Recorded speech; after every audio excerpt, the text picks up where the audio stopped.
la situation que nous vivons aujourd'hui est purement politique. Et face à un problème politique, il faut une réaction politique. Voilà.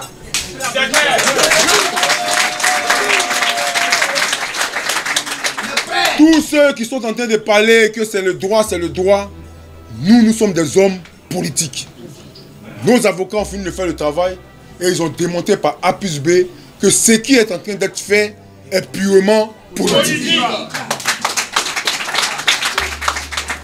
Mais il est important quand même que je puisse vous éclairer. Parce que bon, tout à l'heure, il y a une qui a dit hey, aujourd'hui on a la chance, c'est pas sur Facebook qu'on va le voir. D'abord, sur le premier pan, le président Tidjane Thiam, c'est le petit-fils du président Houphouët-Boigny. Le président Tidjane Thiam, quand son père est arrivé en Côte d'Ivoire, dans les années 50, avant l'indépendance de la Côte d'Ivoire, quand son père est arrivé en Côte d'Ivoire, son père n'avait qu'une seule nationalité. Il avait la nationalité française. Quand il est arrivé, il a eu à mettre 7 enfants au monde. Et chaque fois que sa femme met un enfant au monde, il prend les documents de son enfant, il va le déposer. Parce qu'avant, au temps colonial, on avait 2 registres. Un registre pour les indigènes, c'est-à-dire ceux qui avaient pour mère et pour père indigènes, et un registre pour les Européens. Il a enregistré tous ses enfants dans le registre des Européens. Quand il a enregistré tous ses enfants dans le registre des Européens, son fils, Tidjane Thiam, qui était un enfant brillant, malgré que son père était français, donc par hérédité, lui-même il est devenu français. Mais il n'a jamais fréquenté dans une école française. Il a été au lycée classique, où il a côtoyé les enfants de pauvres. Et c'est pourquoi j'ai aimé le président Houphouët-Boigny. Il pouvait prendre ses petits-enfants là pour me mettre dans les écoles françaises aussi.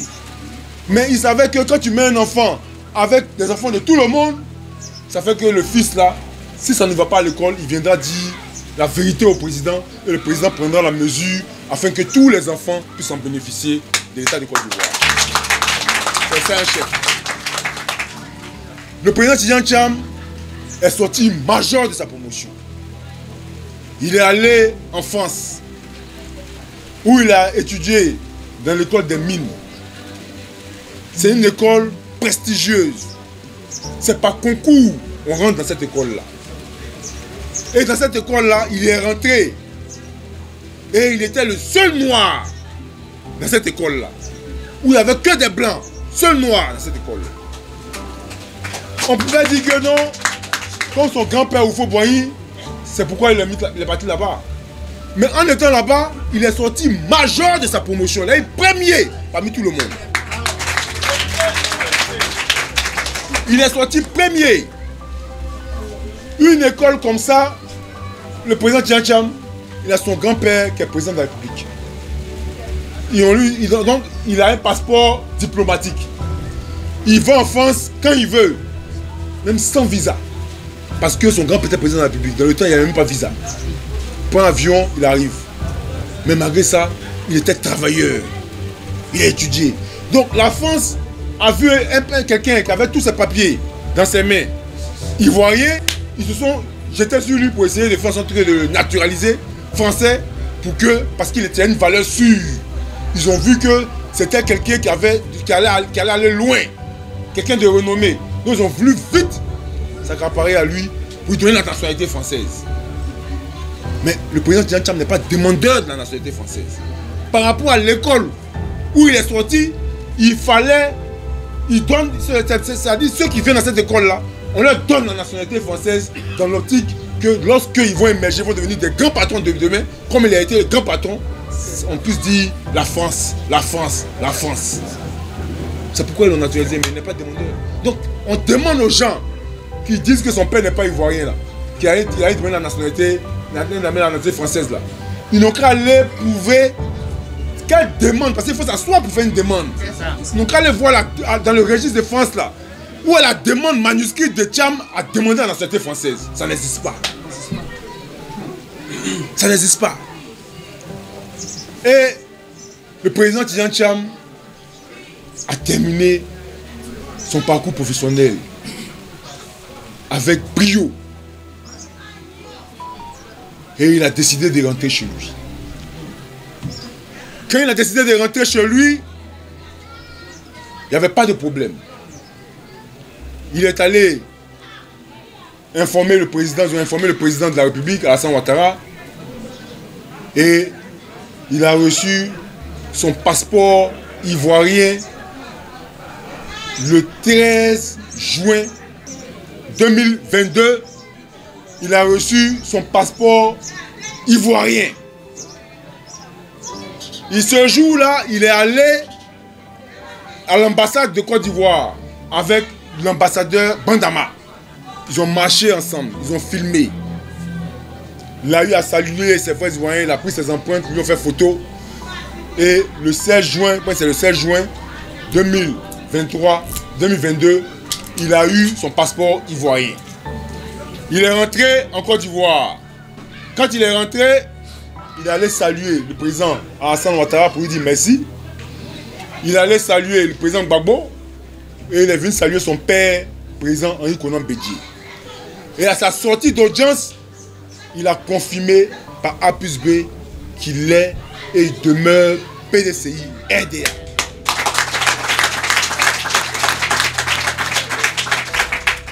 Aujourd'hui, on voit Bakongo sortir pour crier que le président Tcham est ingrat.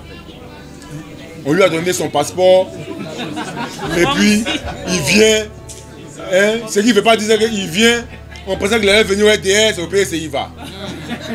Est-ce qu'il voulait dire? Oui, c'est ça. Exactement. Après, le 3 janvier 2023, le président Tidjane Tcham a reçu sa carte nationale d'identité ivoirienne. La carte verte là, où il n'y a pas nom de papa, nom de maman derrière. Là. Il a eu pour lui. Le 31 octobre 2024, il a reçu son certificat de nationalité ivoirienne.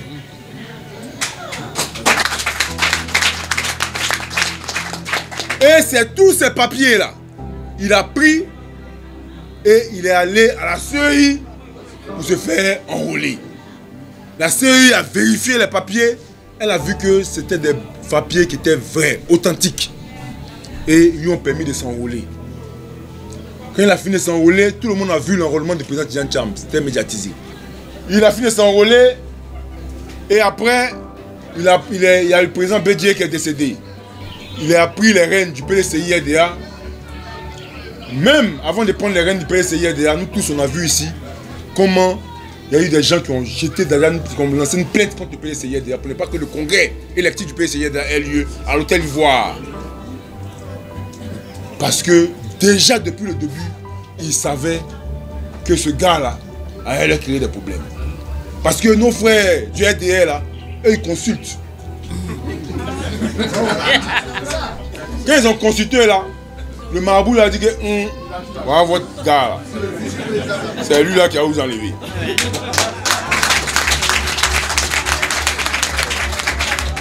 Quand ils sont allés à la mosquée pour prier, l'imam leur a dit en tout cas, Dieu m'a dit que qu'il y a problème. Hein. Le pouvoir là, c'est plus pour vous. Depuis là, il ne faut que gorger des bœufs et des bœufs et des bœufs. Le féticheur vient dire que parce que la parole de Dieu là, c'est un. Féticheur, homme de Dieu, athée, ils vont tous voir la même chose. Il y a d'autres qui ne veulent pas se laisser faire. Et ils veulent faire sacrifice pour faire en sorte que ça n'a qu'à changer. Mais changer là, ça fait comme ça. Et puis après, ça revient. Ça, pour changer, c'est que Dieu a décidé. Tu vas monter, tu vas descendre. Ce qu'il a décidé, là, ça va s'appliquer.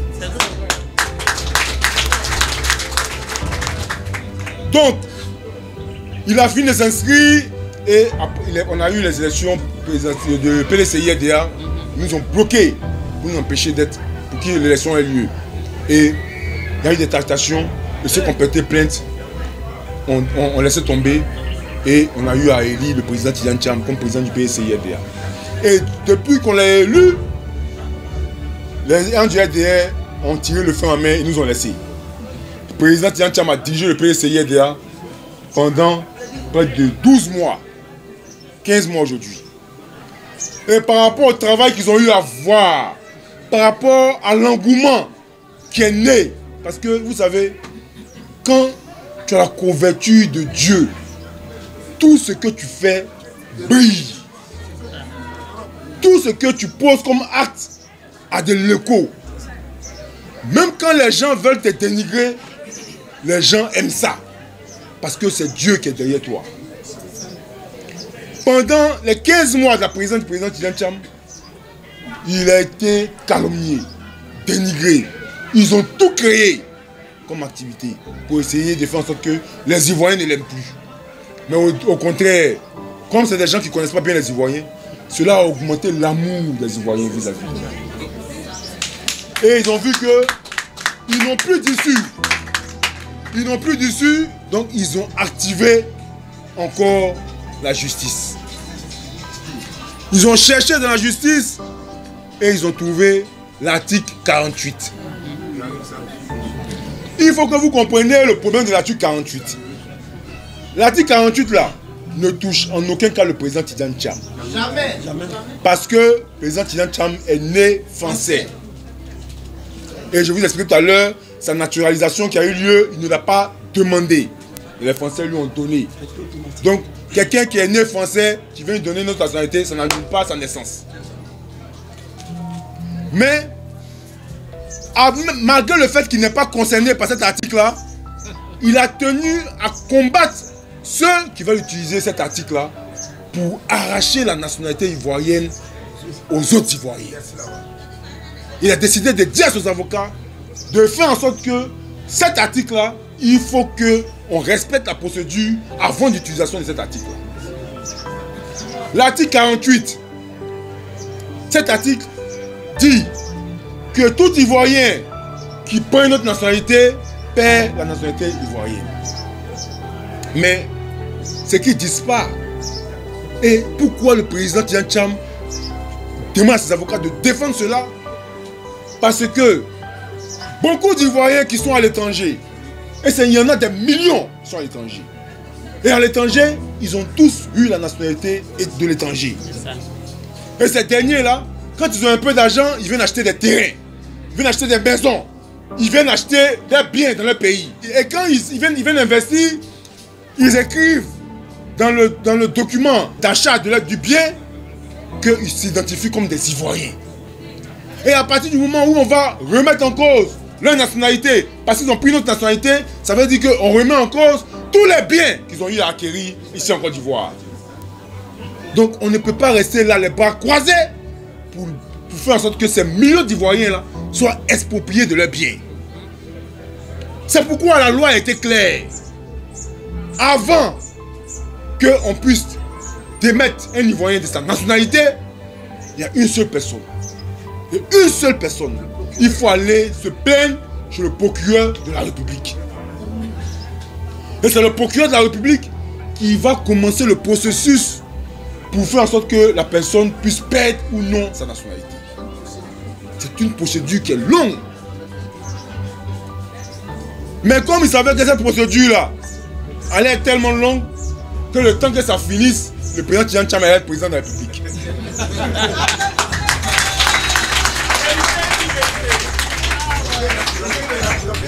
Ils ont pris un raccourci. Et ce raccourci, ils ont réfléchi, pensé ce raccourci-là. D'abord, ils ont commencé à dire que en 2025, il n'y aura pas de révision de la liste électorale. On va faire la révision de la liste électorale après les élections. Parce que dans leur entendement, ils vont arracher la nationalité du président Tidjane Thiam pour dire qu'il s'est inscrit en étant français et maintenant il a renoncé à la nationalité française, il va reprendre sa nationalité ivoirienne, mais il ne peut que s'enrôler après les élections. Donc vous voyez comment ils ont réfléchi. Ce qu'ils ont fait actuellement là, c'était réfléchi. Donc Comment faire en sorte qu'il perd sa nationalité et puis après, on lui redonne sa nationalité automatiquement parce qu'il a renoncé à la nationalité française et il ne peut pas être candidat parce qu'il n'est pas sur la liste électorale. C'est comme ça qu'ils ont réfléchi. Et c'est comme ça qu'ils ont dit, ils ont pris les plaignants, les militants directs hier, aller porter plainte à la CEI. Ils sont allés porter plainte à la CEI.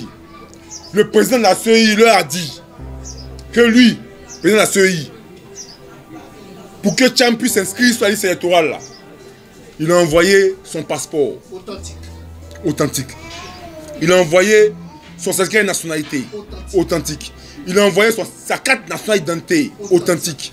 Donc lui, c'est sur cette base-là qu'il a permis à ce que le président Tidjane Thiam soit inscrit sur la liste électorale. Donc à partir du moment où ces documents-là sont des vrais documents, il a le droit d'être sur la liste électorale. Donc lui, il les a déboutés. Ils sont allés au tribunal pour se plaindre. La juge, là, quand ils sont venus se plaindre chez elle, son rôle, ce n'était pas de savoir si Thiam est ivoirien ou il n'est pas ivoirien. Ce n'est pas son rôle. Son rôle, c'est de vérifier est-ce que les documents que Thiam a utilisés pour s'inscrire sur la liste électorale, là, les documents sont bons ou sont des faux documents. À partir du moment où elle confirme que les documents sont de bons documents, elle n'avait pas d'autre choix que de débouter les plaignants en leur disant si vous considérez que il a eu ces documents ne sont pas bons, qu'il ne devait pas les avoir, allez voir le procureur de la République. C'est ce qu'elle devait leur dire. Et eux, ils vont aller voir le procureur de la République et c'est lui qui va mener les enquêtes pour savoir si le passeport de Tidjane Thiam là, il a eu frauduleusement, si son certificat de nationalité il a eu frauduleusement, si sa carte de nationalité il a eu frauduleusement. Parce que quelqu'un que vous dites qu'il a perdu la nationalité depuis 1987, que le jour où il a pris la nationalité française là, il a perdu sa nationalité ivoirienne. Quelqu'un qui a perdu cette nationalité là ne peut plus avoir son passeport. En 2022, il ne peut plus avoir sa carte de nationalité.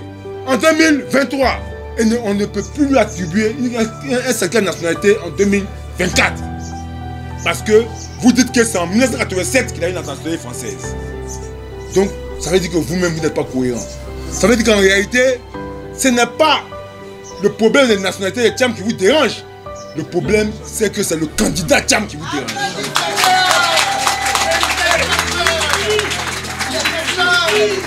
C'est le candidat Thiam qui vous dérange. Et nous sommes contents parce que ça montre clairement que nous avons un bon candidat. Ça montre clairement que le RDR, qui a passé toute sa vie à dire que c'est eux qui sont majoritaires, c'est eux qui ont le plus de députés, c'est eux qui ont tous les présidents du conseil régional. Quand on montre la carte de la Côte d'Ivoire, tout est orange. Aujourd'hui, le PSI envoie son joker et vous commencez à trembler. Ça veut dire que vous avez fonctionné pendant ces 15 années-là dans le faux. Vous avez passé tout votre temps à tricher toutes les élections qui ont eu lieu. C'est pourquoi je le dis et je le répète, nous Ivoiriens, les injustices, on peut rester calme. Mais il y a des injustices que notre esprit n'accepte pas. Et ce qui se passe vis-à-vis du président Tidjane Thiam, c'est une injustice que nous n'accepterons pas hier, ni aujourd'hui, ni demain. C'est eux qui ont toujours dit qu'ils sont majoritaires, qu'ils attendent que nous allons en campagne et le meilleur va gagner. Parce qu'en 2020, la Côte d'Ivoire a connu 80 morts en pensant que c'était important qu'ils puissent être là. Mais en 2025 est déjà arrivé. Ils pensaient que ça n'allait jamais arriver. C'est arrivé. 2025 là, c'est eux qui sont au pouvoir. Le président Alassane Ouattara, il est âgé. Il a 83 ans. Ce n'est pas à cet âge-là qu'on mène des combats. Donc lui-même, il sait que ce combat-là, ces gars ne peuvent pas gagner ça. Donc nous sommes venus ici aujourd'hui à Bobo 4 pour vous dire que Ce combat-là, c'est votre combat. Ce combat, c'est le combat de tous les Ivoiriens. Pour tous ces Ivoiriens qui ont la nationalité française, américaine, européenne, ils ne sont pas d'accord avec ce qu'ils sont en train de faire à Tidiane Tcham. C'est ça. Parce que même s'ils sont militants du RDR, ça, ils ne l'acceptent pas. Donc, c'est pour dire que c'est un combat national. Parce que si ça prospère, vous allez voir que n'importe qui va se lever pour faire en sorte que tous les autres puissent perdre leur nationalité ivoirienne. Donc ce combat-là, nous devons le mener. Nous devons le mener jusqu'au bout. Donc je suis venu ici aujourd'hui pour vous dire que dans l'urgence, nous avons décidé d'organiser un grand meeting. Un grand meeting pour démontrer que tous les Ivoiriens font bloc derrière le président Tidiane Tcham. Et ce meeting-là, il va se dérouler le samedi 3 mai 2025 à Port-Boué, au stade de Gonzagueville. Et lors de ce meeting, c'est une démonstration de force que nous demandons. Et j'ai tenu à venir à Bobo 4 parce que vous avez toujours répondu présent lors des grands rassemblements.